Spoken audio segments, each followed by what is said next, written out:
Napakaganda ng kanyang kulay at patterns, no? At magkabilaan yan, ha? Pero huwag magpalinlang sa maganda nitong itsura, mga kaaha. Dahil ang ahas na ito, may taglay na kamandag.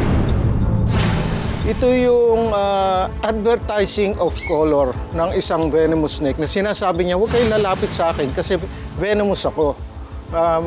Ina-advertise ko na yung kakaibang kulay ko para huwag na kayong lumapit sa akin at ma-prevent from yung harm nyo.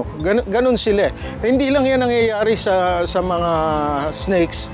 Even some insects and animals nag-advertise din ng color para i-warn yung other predator or even attract yung vice versa. Paninikip ng dibdib, pagsusuka, at pagkahilo. Ilan lang yan sa mga pwedeng maranasan ng isang tao na natuklaw ng makamandag na ahas. At ang pinakamalalang pwedeng mangyari kapag natuklaw, kamatayan.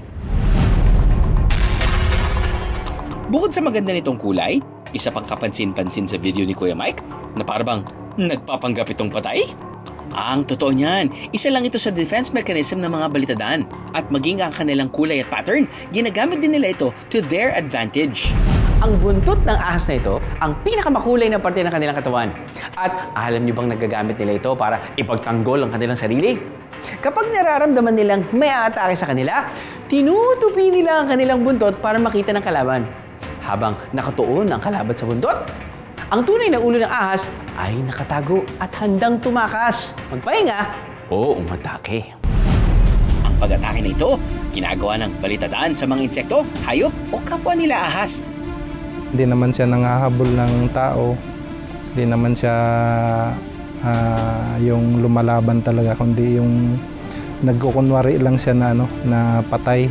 Sa amin sa mga katutubo, alam namin na makamandag talaga yun siya kasi ang kasabihan ng mga matatanda pagka mabait yung ahas, makamandag daw talaga.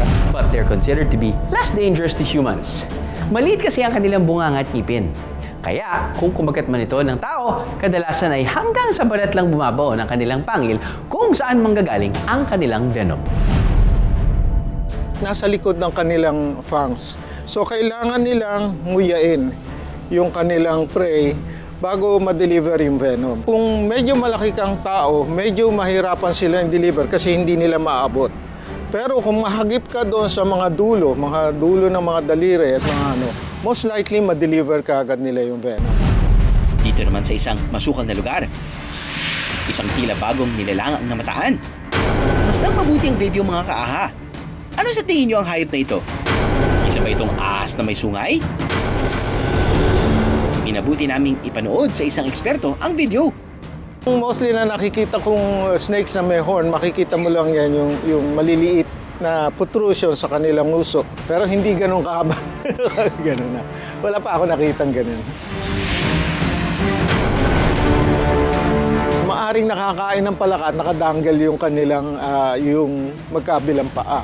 It could be a possibility, but since wala namang picture na makikitang malapit, we can never tell you kung ano nga yun talaga. Talaga namang nakaaagaw pansin ng mga ahas na tila bago sa ating paningin. Pero gaya na lagi namin paalala, palaging unahin ang safety, mga kaaha.